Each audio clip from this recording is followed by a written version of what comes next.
প্রিয় গাইস, আসসালামু আলাইকুম। আশা করি সবাই ভালো আছেন এবং আপনাদের সকলের দোয়ায় আমিও ভালো আছি। প্রিয় গাইস, আজকে যে ভিডিওটি নিয়ে আসছি সেটা হচ্ছে বান্দরবনের থানচির পাহাড়ের অংশবিশেষ। তো এখানে যেগুলো দেখতে পাচ্ছেন সবগুলো পাহাড় এবং পাহাড়ের মাঝে মাঝে দেখেন কিছু বসতি এলাকা দেখা যায়, যেখানে আমাদের উপজাতিরা বসবাস করে থাকেন। এই যে লাল লাল ঘরবাড়ি, এখানে উপজাতিরা বসবাস করেন।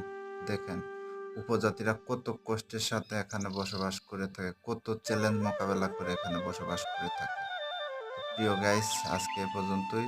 ভিডিওটি যদি ভালো লাগে অবশ্যই লাইক, কমেন্ট, সাবস্ক্রাইবের মাধ্যমে উৎসাহ প্রদান করবেন এবং পরবর্তী নিত্য নতুন ভিডিও পেতে চ্যানেলটির সাথেই থাকুন। ধন্যবাদ। আসসালামু আলাইকুম।